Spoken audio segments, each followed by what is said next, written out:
Hello! Today I'm continuing my look at the Tekken series with another legacy character, which is Nina Williams. Now, much like Yoshimitsu and Paul Phoenix, Nina is one of the few characters outside of the core story and the core Mishima feud,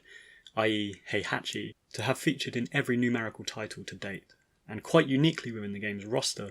her story arc has remained consistent and ongoing through the majority of the series. And indeed, for almost as long as the Mishima feud, Nina's narrative has hinged on her rivalry with her sister Anna Williams. So in this episode, I'm going to delve into the intrigue, the appeal, and the legacy of Nina Williams. And jumping right in many ways, I think she follows suit with Kazuya Mishima, because particularly within the earlier games, there is very little that could be considered redeemable or good about her.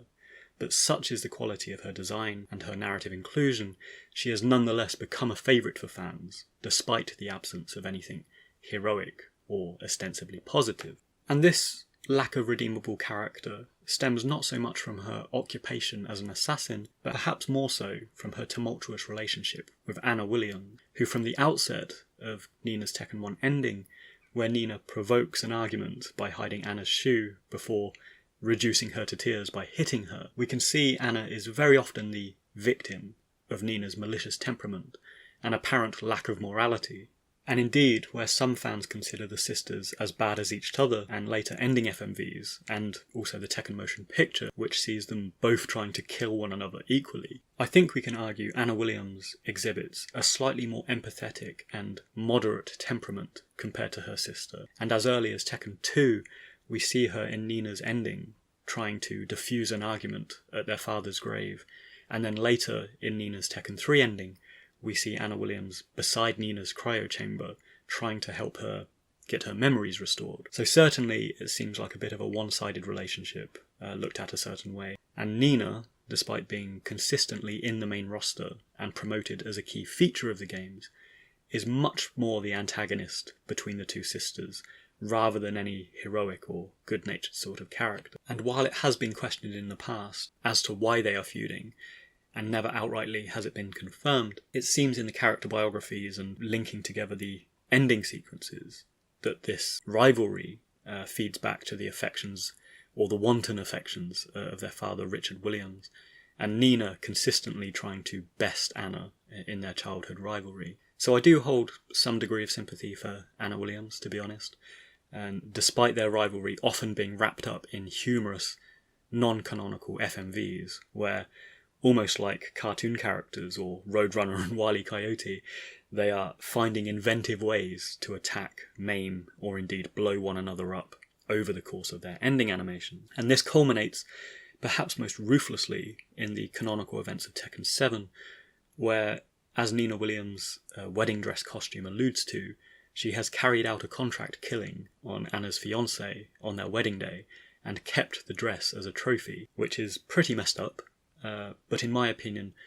also I think an aesthetic allusion to the bride in Quentin Tarantino's Kill Bill movie, whose story Nina Williams inadvertently aligns to as an amnesic, vengeful assassin, which is quite an interesting coincidence, as of course that story of Tekken 3 does predate Tarantino's movie by a number of years. Moving into Tekken 3, Nina's story becomes a bit more complex, as having failed to assassinate Kazuya Mishima, she undergoes cryosleep and experimentation, which Anna also endures. And while this is where the story starts getting a bit weird, and we later learn that she's mothered Steve Fox and stuff like that, I think that the cryosleep subplot was in part used to preserve the looks and the youthfulness of these two prominent female characters, who were obviously designed and introduced to have a degree of beauty and sex appeal. And by contrast, where other legacy characters, such as martial law and stuff like this, were written out of Tekken 3, thanks to the ogre storyline or some other subplot, and Paul Phoenix and Heihachi were retained, but noticeably aged up because of the time difference between Tekken 2 and Tekken 3. Nina Williams and Anna Williams were spared either of these fates, and they were free to get away with staying young and maintaining their appeal, owing to the cryosleep storyline. Now, moving into Tekken 4, as noted, Steve Fox is introduced to the story, and Nina's narrative sees her discover that Fox is her biological son when she's about to perform a contract killing on him,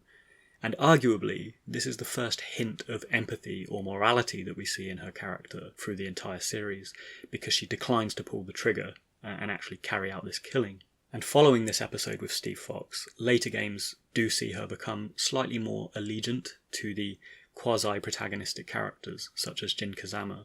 and thus perhaps Namco are starting to nudge her more from an amoral assassin into someone with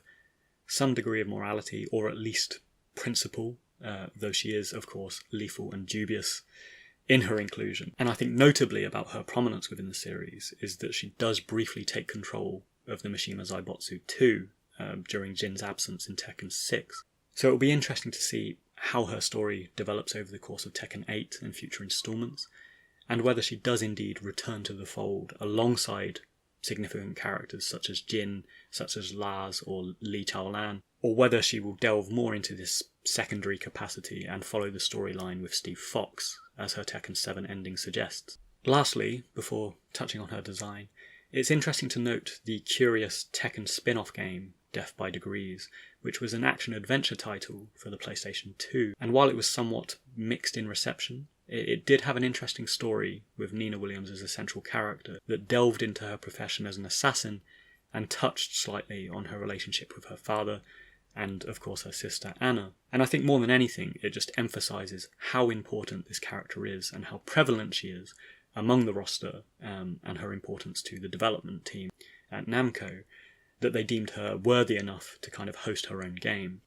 Finally, before wrapping up, it's worth noting on Nina's design and combat style, which have remained pretty consistent over the years, with her rangy attacks, which are drawn from a mixture of Koppo and Aikido, as noted in her Tekken 1 booklet, but later changed to the Korean variant of Hapkido in more recent years, which is evident in her range of grapples and counters.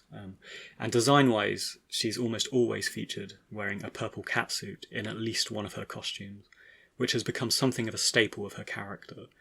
Although personally, I always loved her black and yellow secondary costume from Tekken 1 the most, and I wish they'd bring that back. But this has often been switched up for a range of outfits that touch on her position in the story, which includes casual outfits in Tekken 3, a green catsuit in Tekken 2, and most notably the aforementioned wedding dress in Tekken 7, which all speak to aspects of her secondary storyline and her profession as a contract killer. So in all, Nina Williams is an excellent aspect of the Tekken universe, who continues to operate on the peripherals of the central story, while providing her own immersive and unfolding narrative that hinges around her rivalry with Anna, and of course her relationship to Steve Fox. And as many fans have noted, she did indeed feature in adaptations such as Tekken the Motion Picture and Tekken Bloodline, but where the motion picture featured her as an important secondary character,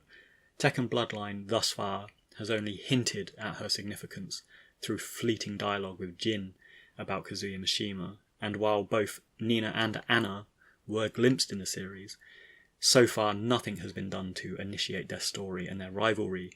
which many of us hope will emerge in a potential season 2 of that show. So if you got this far, thanks very much for listening, and I hope you enjoyed it. And if you haven't already, please consider sharing, subscribing,